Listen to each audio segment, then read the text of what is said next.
The hour is upon us, 8:30 p.m. on the East Coast, and the Fox Decision Desk can now project that former President Trump will win Arkansas. The state hasn't voted for a Democratic presidential candidate since Bill Clinton. Tell me about what's happening with your farm. Well, we've got a real disaster with this tariff deal. I mean, we produce 40% more agricultural products in this country than we can consume domestically. 1 in every 4 rows of soybeans in every field in the entire United States of America has to go abroad. China is the largest importer of soybeans in the world. They import 61% of the world's market. Last year, we sent around $12 billion, I think $14 billion worth of soybeans the year before. For the first time in 20 years, China's bought 0 soybeans and 0 new crop corn out of this country. 0? So we went from 12 billion to 0. Where are they buying the soybeans? Brazil. You see, we lost 42% of our market share in the first tariff war. In Trump's first tariff war, the Chinese went to buying their soybeans from Brazil. They invested billions of dollars in Brazilian infrastructure. They have moved into Africa, and they're going to commercially farm in Africa. Since we left with USAID, they moved their Belt and Road program into Africa. So we've pretty much lost the Chinese market share. If we got 100% of the soybean business, Katie, for every country in the world except for Brazil and Argentina, we would still only have half the soybean business that China is. Are you getting 100% of everything else? Yeah, if we got 100% of everything else, we would still only have half the Chinese business. Well, what are you getting right now if you're not getting China? Are you getting every other market out there? Or probably some other countries, and the market's pretty stifled. Most of our soybeans here go to the Mississippi River. It's the closest place to market them. They're going to go downriver and go overseas somewhere at some point. Beans are about $10.28 on the board today. We're going to get 40 cents behind that as a basis because the elevators are going to want to control their hedge. It's going to cost us 50 or 60 cents in a truck to get there, so we're getting in the low 9s. And Purdue University will tell you it takes $12.03 to raise them. Now, I've never been as worried as I am now about whether or not my kids and grandkids will be able to carry on. He said, I love Mr. Trump. I need to see the fruit. It's the loyalty for me, because why? After everything, you're almost losing your farm, but you're still saying you believe you're just going through it. The first time wasn't enough for you. 5 of my customers have committed. That's how serious that this is. And what it costs for us to farm is astronomical now. I farm with paid-for equipment. All my tractors are 50 years old, and I can't hardly make this deal work. I think the tariffs are the ice cream on the cake of a perfect storm. After a horrible year last year where most farmers in Arkansas Delta lost money, this year's going to be worse. We made a decision to go out this year in the spring. So my son will not be the 7th generation on our farm. We're going to lose 25 or 30% of the farmers in this country if they don't do something. It has to be done, and it's not just here. It's everywhere. The nerve of these people, it's absolutely repulsive. Let me tell you something about the farmers. I don't care. I don't care. I hope your farm goes under. I hope a big corporation buys it. And then I hope you have to work that farm on pennies on the dollar. For decades, we've been told that we can't feed kids free lunch because that's socialism. We've been told that we can't give partial credit towards college scammy loans because that's socialism. We can't have universal health care. Your Nana can't get the cancer treatment that she needs because Medicare for all would be socialism. We can't feed and help the homeless because of socialism. Everything that doesn't benefit you is socialism. We've been hearing this about everything that would be good for society for decades. And the second that you need a helping hand, it's a necessary thing. It's not just, guys, this is actually good for everybody. That's why I need that money. I voted for you. You voted against me. I voted so that you could stay in business and get the help you needed. You voted to hurt people that didn't look like you. And that's why I hope you have the day that you voted for.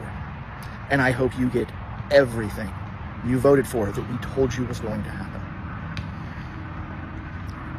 This is the America you wanted. You said it's not very American. You voted for this. You voted for this, and now you're getting what you voted for. J.D. Vance wants U.S. farmers to go bankrupt. Let me explain. The vice president is invested in a company called Acre Trader. Think of Acre Trader as the equivalent of buying stock in a company. Instead of buying one condo, you invest in a company that owns 200. This company profits off of selling farmland to investors through shady LLCs. Of course, the problem with LLCs is you don't necessarily know who owns the farmland, including whether or not there are ethical dilemmas. When you're looking to buy a stock, what do? You buy low and sell high, and that's exactly what's happening with Acre Trader. Acre Trader is buying up property that goes into bankruptcy, farmers who are losing their livelihoods after generations. Now, if you wanted to buy cheap property, what would you do? Perhaps create tariffs that put undue burden on farmers that might cause them to go into bankruptcy? Just a thought. Yet somehow a vast majority of farmers in the United States voted for Donald Trump and J.D. Vance. Thank you so much. Thank you for being so dumb. What? We tried to warn. Never mind. Arkansas soybean farmers are in crisis. Their silos are full, their fields are ready, but there's nobody buying. Why? Because the trade war, tariffs, and China pivoting to Brazil have left them stranded. And here is the kicker. Many of these same farmers voted overwhelmingly for Donald Trump, even after suffering during his first term. Now they are crying out for help from the very man who put them in this situation. By the way, if you appreciate me breaking this down and reacting to these stories, you can support the channel by buying me a coffee. The link is over there. I appreciate the love. Arkansas is one of America's largest soybean producers. Normally, a huge chunk of that crop goes straight to China. But with tariffs slapping US exports, Beijing turned to Brazil. And guess what? Brazil is more than happy to pick up the slack. So now farmers have soybeans rotting in storage and debts piling higher than their grain silos. We're just absolutely fucked as farmers, guys. Everything is so fucked, and I do not see anybody surviving this farm crisis that we're in. Guys, look, one of the best splorn crops that I have ever raised in my life. And because of the tariffs, China will not fucking buy it. And they are the only country in the world other than, well, they are the only country in the world that buys splorn. And so now I'm literally just chopping it, blowing it on the fucking ground because it's fucking useless, it's valueless, there's nothing I can fucking do to it.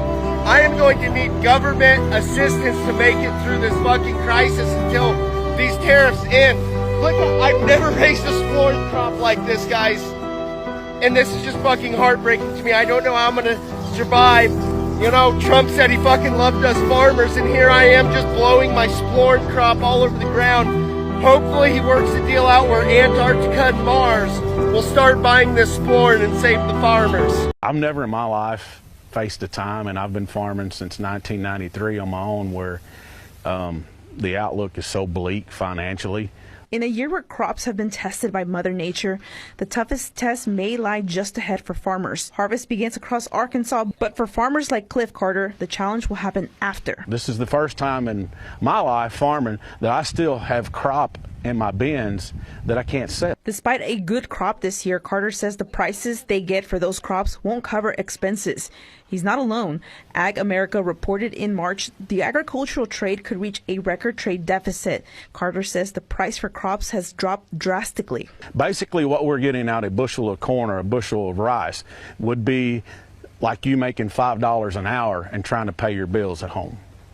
In today's time, we can't do it. Carter says farmers face challenges from several angles. Earlier this year, tariffs were imposed on U.S. exports. Carter said while businesses can fight tariffs by raising their prices, the reality is not the same for farmers. We can't do that. Our price, the price is set for us is global market. He said those tariffs are costing farmers their biggest customers. Mexico and China are the two biggest rice buyers for the United. They buy more rice off of us than anyone. And when they stop buying rice, we have nowhere to go with the rice. Carter said it's not just tariffs. The rise in global competitors like Brazil is also hurting farmers. Selling domestically is an option, but I was offered $3.90 a bushel for rice last week to make dog food out of.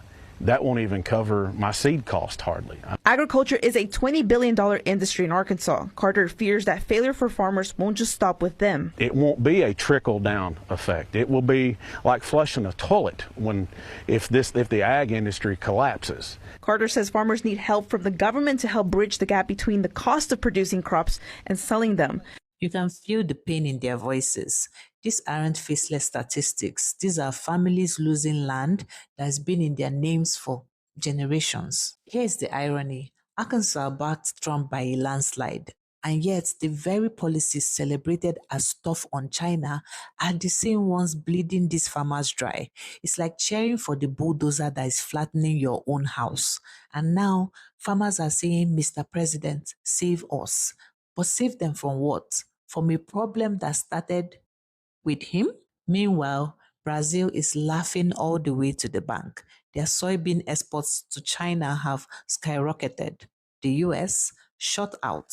It's like losing your best customer and watching your competitor throw a victory party. And this isn't just about soybeans. It's about small town economies, equipment dealers, truck drivers, grain elevators. The entire chain is collapsing. When farmers go under, whole communities feel it. So here is the question.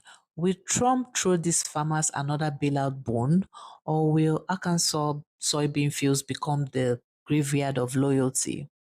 Farmers are waiting for help, but in the meantime, their barns are full, their debts are high, and their patience is running out. This is more than just a harvest crisis. It's a loyalty test. And right now, it looks like farmers are paying the price of their own vote. So what do you think? Let me know in the comments. Do not forget to like, share, and subscribe. So YouTube thinks you like this video over here. Thank you so much for watching. See you in the next one. Over.